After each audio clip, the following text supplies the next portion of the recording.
12월 26일 토요일 새벽 기도회를 드리도록 하겠습니다. 사도신경으로 신앙을 고백하겠습니다. 나는 전능하신 아버지 하나님, 천지의 창조주를 믿습니다. 나는 그의 유일하신 아들 우리 주 예수 그리스도를 믿습니다. 그는 성령으로 잉태되어 동정녀 마리아에게서 나시고 본디오 빌라도에게 고난을 받아 십자가에 못 박혀 죽으시고 장사된 지 사흘 만에 죽은 자 가운데서 다시 살아나셨으며 하늘에 오르시어 전능하신 아버지 하나님 우편에 앉아 계시다가 거기로부터 살아있는 자와 죽은 자를 심판하러 오십니다. 나는 성령을 믿으며 거룩한 공교회와 성도의 교제와 죄를 용서받는 것과 몸의 부활과 영생을 믿습니다. 아멘. 오늘의 성경 본문은 사도행전 6장입니다. 제6장. 그때 제자가 더 많아졌는데 헬라파 유대인들이 자기의 과부들이 매일의 구제에 빠짐으로 히브리파 사람을 원망하니 12사도가 모든 제자를 불러 이르되, 우리가 하나님의 말씀을 제쳐놓고 접대를 일삼는 것이 마땅하지 아니하니 형제들아, 너희 가운데서 성령과 지혜가 충만하여 칭찬받는 사람 7을 택하라. 우리가 이 일을 그들에게 맡기고 우리는 오로지 기도하는 일과 말씀 사역에 힘쓰리라. 온 무리가 이 말을 기뻐하여 믿음과 성령이 충만한 사람 스데반과 또 빌립과 브루고로와 니가노르와 디몬과 바메나와 유대교에 입교했던 안디옥 사람 니골라를 택하여 사도들 앞에 세우니 사도들이 기도하고 그들에게 안수하니라.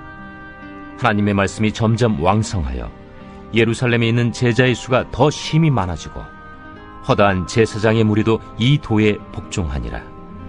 스데반이 은혜와 권능이 충만하여 큰 기사와 표적을 민간에 행하니 이른바 자유민들, 즉 구레네인, 알렉산드리아인, 길리기아와 아시아에서 온 사람들의 회당에서 어떤 자들이 일어나 스데반과 더불어 논쟁할세 스데반이 지혜와 성령으로 말함을 그들이 능히 당하지 못하여 사람들을 매수하여 말하게 하되, 이 사람이 모세와 하나님을 모독하는 말을 하는 것을 우리가 들었노라. 백성과 장로와 서기관들을 충동시켜 와서 잡아가지고 공회에 이르러 거짓 증인들을 세우니, 이 사람이 이 거룩한 곳과 율법을 거슬러 말하기를 마지 아니하는도다. 그의 말에 이 나사렛 예수가 이곳을 헐고 또 모세가 우리에게 전하여 준 규례를 고치겠다 함을 우리가 들었노라. 공회 중에 앉은 사람들이 다 스데반을 주목하여 보니 그 얼굴이 천사의 얼굴과 같더라.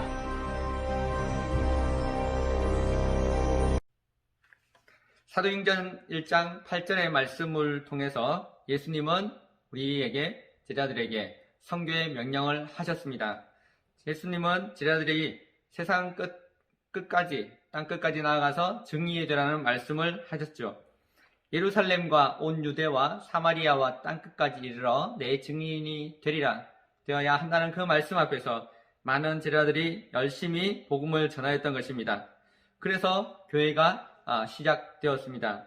교회가 설립되고 확장되는 그 순간 강력한 복음이 선포되었습니다.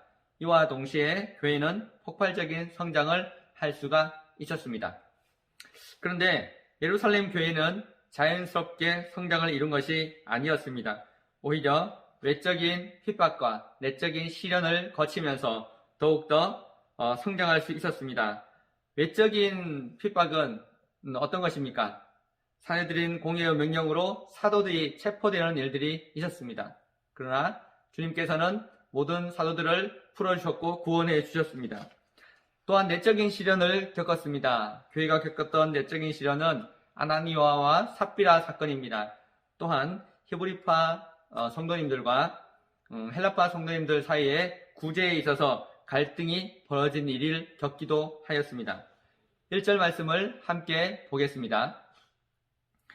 그때에 제자가 더 많아졌는데 헬라파 유대인들이 자기의 과부들이 매일의 구제에 빠짐으로 히브리파 사람을 원망하니, 원망하는 일이 생겼던 겁니다. 교회에 불평과 원망이 생겼을 때 그 희생되었던 사람들이 바로 헬라파 유대인 과부들이었습니다. 헬라파 유대인들은 가난했고 배고팠고 그리고 여러 도움으로부터 벗어난 그런 사람들이었습니다. 교회에서 자신들을 차별했을 때에 그때 히브리파 유대인들만 보살펴 주는 것은 타당치 않다는 그런 원망을 했던 것이죠.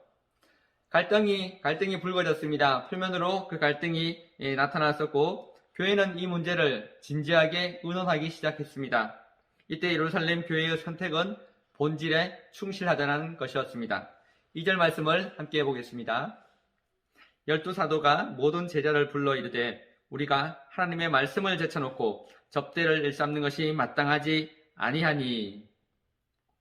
12사도가 가장 중요하게 여겼던 것은 무엇입니까? 하나님의 말씀입니다. 그것이 그들이 가장 추구했었던 것이었습니다. 하나님을 사랑하고 이웃을 사랑하고 실천하는 것 둘 다 중요한 일이었습니다. 하지만 제자들은 하나님의 말씀보다 더 앞서가는 것에 대해서 경계하였고 오히려 그것이 무슨 일이든 그 어떤 일이든 바람직하지 않다고 생각을 했습니다. 12사도는 자신들의 결정을 모든 제자들과 나누었습니다. 12사도는 하나님의 말씀이 소홀히 되는 것을 원하지 않았습니다. 교회는 교회의 목적을 분명히 찾았습니다. 그것은 복음이었습니다. 복음을 전하기 위해 문제는 반드시 해결되어져야 합니다. 사람들은 이 문제에 가로막혀서 더 이상 뻗어가지 못하는 교회를 안타깝게 여기고 힘들어하는 것입니다. 문제에 대한 올바른 결정, 지혜로운 결정을 내리게 되는 순간이 3절 말씀입니다. 함께 3절과 4절을 읽도록 하겠습니다. 형제들아, 너희 가운데서 성령과 지혜가 충만하여 칭찬받는 사람 7을 택하라. 우리가 이 일을 그들에게 맡기고 우리는 오로지 기도하는 일과 말씀 사역에 힘쓰리라 하니. 사도들의 결정이 무엇입니까? 3가지 조건에 맞는 사람이어야 했습니다. 첫 번째는 성령이 충만한 사람입니다. 두 번째는 지혜가 충만한 사람이고 세 번째는 칭찬을 받는 사람을 택하는 거였습니다. 하나님의 일은 아무에게나 맡겨지거나 주어지는 것은 아니라고 말씀에서 가르쳐주고 있습니다. 세상 사람들이 볼 때 충분한 자격을 논하는 기준이 있습니다. 사회적인 위치나 종교적인 경력이나 또한 말씀에 대한 유대의 율법에 충실했던 많은 것들을 기준으로 삼을 수 있었지만 그 모든 자격을 충분히 갖추었다 할지라도 하나님의 기준은 하나님의 사람을 뽑는 것이었습니다. 하나님의 사람, 하나님께서 그 일을 맡겨서 함께 동역해 나갈 그 사람의 조건은 첫 번째가 성령의 충만, 지혜의 충만, 그리고 칭찬받는 사람으로부터 칭찬받는 것, 그것이었습니다. 그런 사람을 뽑아서 하나님께 영광이 되도록 하는 것이 주님의 일이었습니다. 그것이 그들의 결정이었습니다. 12사도의 결정이 왜 중요하냐, 그들의 결정이 리더십이 왜 중요한지를 보여주는 사건이 됩니다. 리더가 내리는 결정은 불안정한 교회를 안정되게 하고 모호했던 일들이 분명하게 되어지며 하나님의 교회가 균형을 이루어가는 것입니다. 7 집사의 선출은 단순히 봉사의 직분자를 구하는 것을 넘어서서 히브리파와 헬라파 과부들 사이에 분열될 뻔했던 그 일들을 근본적으로 해소시키고 교회가 다시 한번 도약할 수 있는 중요한 전환점을 맞게 됩니다. 7 집사는 이렇게 세워지게 되었습니다. 그들이 누구입니까? 5절 말씀을 보겠습니다. 온 무리가 이 말을 기뻐하여 믿음과 성령이 충만한 사람 스데반과 또 빌립과 브로고로와 니가노르와 디몬과 바메나와 유대교에 입교했던 안디옥 사람 니골라를 택하여. 오늘 본문 말씀에서는 스데반과 빌립과 니가노르와 브로고로와 디몬과 바메나와 니골라, 그들이 선택된 것을 알 수가 있습니다. 이들의 공통된 특징이 있습니다. 그들은 모두가 다 헬라식 이름을 가진 사람들이었다는 것입니다. 교회는 그들을 기꺼이 헬라파 유대인들인 것을 확인할 수가 있음에도 불구하고 교회는 그들을 기꺼이 그들을 통해서 주님의 일을 해가기로 결정하였습니다. 과감한 결정이었고 의욕적인 자세를 교회는 갖추었다는 것입니다. 좋은 공동체의 특징이 뭐냐라고 했을 때 좋은 공동체는 소통한다는 것입니다. 분열의 순간에 오히려 그것을 기회로 삼아서 교회를 안정되게 만들어갈 수 있다는 것입니다. 구제의 사각지대에 놓여있는 사람들을 외면하지 않고 그들 가운데 필요한 사람을, 인재들을 과감하게 등용한다는 것입니다. 특별히 니골라는 어떤 사람입니까? 안디옥 사람입니다. 유대교에 입교했고 외국인이었지만 감리교에 입교했던 사람, 그 안디옥조차도, 그 니골라조차도 교회는 그를 통해서 주님의 부재한 일을 감당할 수 있도록 하였습니다. 교회는 이토록 기도와 말씀과 또한 구제 이 세 가지가 균형을 맞추고 안정되게 돌아갈 수 있도록 조치를 취하였습니다. 오순절 성령 사건 이후에 많은 변화가 있었습니다. 3,000명의 사람이 회개를 하고 5,000명의 신자가 등장하였으며 수많은 병자들이 치유되는 대부흥과 대폭발이 일어났던 그런 시기였습니다. 7절 말씀을 함께 보겠습니다. 하나님의 말씀이 점점 왕성하여 예루살렘에 있는 제자 예수가 더 심히 많아지고 허다한 제사장의 무리도 이도에 복종하니라. 아멘. 비로소 사도는 사도의 일을 할 수가 있게 되었습니다. 일곱 집사는 일곱 집사의 일을 원활하게 해갈 수 있게 되었습니다. 바쁜 것은 좋은 것이 아니었던 겁니다. 바쁜 것이 좋은 것이 아니라 각자의 일을 할 수 있는 것, 그것이 좋은 일이었습니다. 사도의 일이 무엇입니까? 4절 말씀에서 사도의 일은 기도와 말씀입니다. 기도와 말씀 중에 무엇이 더 중요할까요? 우리는 이런 생각을 해볼 필요가 있습니다. 그렇다면 그것 가운데, 둘 가운데에서 무엇이 더 길게 우리의 시간들을 소비하게 할까요? 우리의 시간을 들여야 하는 것, 그것이 무엇일까요?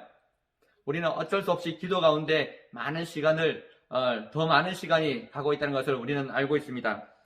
기도는 사도들이 오순절 성령 사건을 성령을 받기 전부터 기도하는 일을 열심히 하였던 것입니다. 하나님의 말씀 사역과 기도 사역이 정말 힘들지만 그러나 이 말씀 사역과 기도 사역이 충만해지면 놀라운 일들이 일어납니다. 기도는 전도 열매를 맺게 합니다. 기도할 때 하나님의 말씀이 더욱 왕성하게 되고 또한 힘있게 전해집니다. 우리가 기도할 때 전도자의 그 열매가 생겨나고 제자들이 더욱 늘어날 것이며 또한 기도할 때에 유대교의 핵심적인 리더였던 제사장들조차도 회심하여 하나님의 말씀으로 주님의 말씀에 순종하고 복종하게 되는 일이 일어났다고 성경은 기록하고 있습니다. 교회의 목적을 우리는 생각하게 됩니다. 교회의 목적은 하나님 중심, 말씀 중심의 교회가 되는 것입니다. 이 목적이 정해지면 그 다음에 세워야 하는 것이 교회의 목표입니다. 교회의 목표가 정해질 때 그것은 그 일에 적합한 사람을 세워야 하는 그 순서를 기다리고 있습니다. 만약에 이 순서가 뒤집어져서 사람이 원자가 되어지고 목표와 목적이 맞추어지게 되면 큰 혼란과 심각한 상황을 겪게 될 수도 있습니다. 주님의 일에 적합한 인물을 뽑기 위해서, 선출하기 위해서 우리는 성령과 지혜와 그리고 주변에 두루 사람들로부터 좋은 평을 받는 사람, 이 순서, 이 세 가지 핵심 사안이 중요하게 여겨집니다. 또한 8절 이하의 말씀은 스데반 집사를 좀 더 자세히 소개하고 있습니다. 스데반 집사는 영적으로 뛰어난 사람입니다. 일곱 집사의 기준은 성령과 지혜의 충만한 사람을 일곱 집사의 공통된 기준으로 보고 있습니다. 그러나 5절 말씀에 보면 스데반 집사는 성령뿐만 아니라 믿음까지도 충만한 사람이라고 표현하고 있습니다. 스데반의 이름 스테파노스는 바로 경기에서 승리한 자가 얻게 될 면류관, 그가 쓰게 될 면류관을 상징하는 이름이기도 합니다. 스데반은 원래 유대 땅에서 태어난 본토 유대인이 아니었습니다. 디아스포라 유대인이었던 것이죠. 외국에서 살다가 그곳에 정착한 후손이었던 것입니다. 9절 말씀에서 스데반은 구레네인, 알렉산드리아인, 길리기아인, 아시아에서 온 사람들과 회당에서 복음을 전하고 그들과 논쟁했다고 하였습니다. 스데반은 디아스포라 유대인이었기 때문에 외국인들과의 소통에 문제가 없었고 그들에 대한 복음의 열정, 그것이 있었습니다. 그들을 향하여서 호소짙은 목소리로 회당에서 복음을 전하였을 때 그들과 어쩔 수 없는 격론과 논쟁이 있었던 것입니다. 스데반은 동포들을 사랑하는 마음으로 이방인에 대한 사명을 가지고 예루살렘과 유대와 사마리아 땅끝까지 이르러 복음을 전하는 주의 말씀을 따라서 그들과 함께 단독 전국적인 회당에서의 복음 사역을 온전히 하려고 하였던 것입니다. 스데반은 7명의 집사 가운데서도 매우 독보적인 인물이었습니다. 스데반이 얼마나 믿음이 충만했고 성령이 충만했는지 그 이름 자체가 하나님의 영광을 드러내는 그런 면류관이었던 것입니다. 8절 말씀에서 보겠습니다. 스데반이 은혜와 권능이 충만하여 큰 기사와 표적을 민간에 행하니 10절 말씀입니다. 스데반이 지혜와 성령으로 말함을 그들이 능히 당하지 못하여. 스데반은 성령의 사람, 성령이 충만한 사람이었습니다. 그를 감당할 수 있는 사람이 없었던 것입니다. 주님께서 함께 하실 때, 붙들어 주실 때 우리의 입술에 혀가 하나님을 증언하게 되어 있고 많은 사람들이 그 일로 인하여서 반박하지만 하나님께서 세우신 그가 전혀 문제되지 않았습니다. 11절 말씀에 보면 그 말씀 속에서 매수를 당한 사람들이 나타납니다. 매수를 당하였습니다. 그래서 스데반을 모함하는 사람들이 생겨났습니다. 그들에 의해서 불순한 동기를 가진 사람들이 많은 사람들을 충동질하였고 또한 그를 스데반 집사를 공회에 세웠습니다. 그러나 스데반 집사는 전혀 동요하지 않았습니다. 평안한 미소를 보였고 어떤 형편에도 어떤 상황에서도 그리스도인임을 기뻐하였던 사람입니다. 15절 말씀을 함께 보겠습니다. 공회 중에 앉은 사람들이 다 스데반을 주목하여 보니 그 얼굴이 천사의 얼굴과 같더라. 법정 앞에 서게 되면 마음이 힘들어지고 얼굴이 수척해지겠지만 하나님을 바라본 스데반 집사님은 천사처럼 빛나며 또한 밝았습니다. 그것은 하나님을 믿었기 때문입니다. 스데반 집사님은 마음에 큰 확신을 가지고 있었고 진리에 대한 사모함, 또한 영생에 대한 소망과 예수 그리스도 외에 다른 구원이 없음을 명확하게 확신하였던 그런 집사님이었습니다. 천사의 얼굴과 같다는 그 표현은 그 얼굴에 광채가 나고 그 위엄이 가득했다는 것입니다.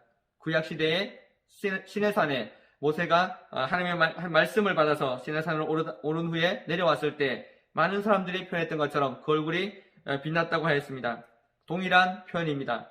예수님께서 변화산에서 엘리야와 모세를 만났을 때 그곳에서 말씀을 나눌 그때 제자들이 보았던 해같이 빛나는 얼굴의 예수님과 같은 표현이었습니다. 스데반은 단순히 믿음이 좋은 사람, 성격 좋은 사람이 아니었고 성령으로 충만한 사람이었습니다. 하나님이 함께 하심으로 사람들은 스데반을 주목하지 않을 수 없었습니다. 세상에는 이런 말이 있습니다. 급하면 변하고 변하면 통한다는 말이 있습니다.